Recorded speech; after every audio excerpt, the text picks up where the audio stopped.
there are values, but I think the way they're presented in the West is like a caricature of those values. Like, for example, we do not kill civilians. Great idea. Who's a civilian? Who's a civilian? You want me to answer that? Or are you being rhetorical? I'm being rhetorical because just because he's not wearing a uniform. True. Yes, obviously, and I think Hamas and Israel's enemies do a very good job at exploiting that weakness in the narrative and in the presentation.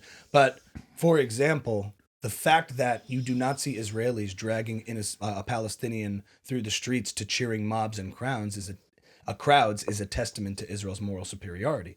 We do not celebrate death.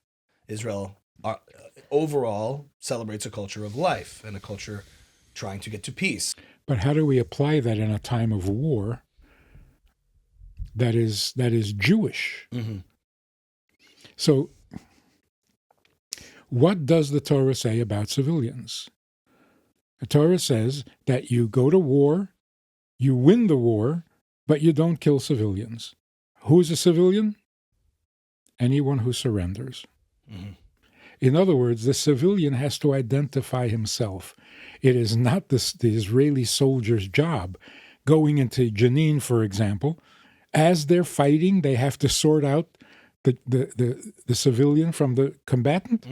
That's ridiculous.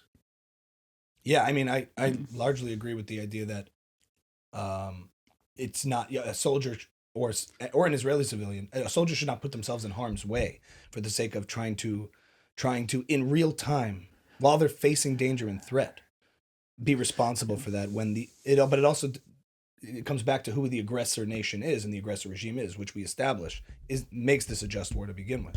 Okay, so here's the shocking and painful reality. When two Arab countries go to war against each other, neither side uses civilian shields. They don't hide behind civilians. Why? Because it's meaningless. It's not going to help them at all. Only with Israel do they use human shields. And then we condemn them for doing it. Who gave them that idea? Why do they use civilians as shields when fighting with Israel, but not when fighting with anybody else? Because we told them that we will protect your civilians. Huge mistake. There's nothing moral about that. If we didn't say we will protect your civilians, they wouldn't be using civilians as shields. And the same with children. So we keep telling them, we will be very careful. We don't shoot children. We don't... Oh, you're using them as shields? Come on. You created that. Stop it. Turn it around and say, we changed our policy. We will no longer be protecting your civilians. They'll stop using them as shields. And you said something similar about hostages also, right? Can you talk to us about that a little bit?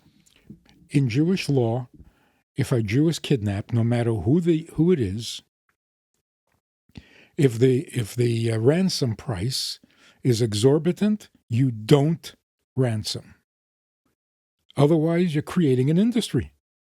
You're making it very financially rewarding. You're incentivizing the behavior. To kidnap. Yes. What's the source for that? Not to test you, but I'm curious. I always hear things thrown out, but like, where is that discussed in? Well, there's the famous story of Reb, the Maharal of Rottenburg. He refused. He was in prison, and they wanted to ransom him, and he said no. That doesn't. But to just draw a distinction, that doesn't mean trying to pursue the rescue of those hostages by other means. It means not trading Palestinian terrorists and prisoners for them. And not making a statement to your enemy, we will give you anything in return for a hostage. Yes. What kind of statement? You are essentially saying this works. This policy of kidnapping Israeli civilians or soldiers works. Same thing. Right. When two Arab countries go to war, they don't take hostages. Yes. I've largely argued that, and we've had conversations with your own Brooke and others who take this position that your standard in a war is victory as quickly as possible.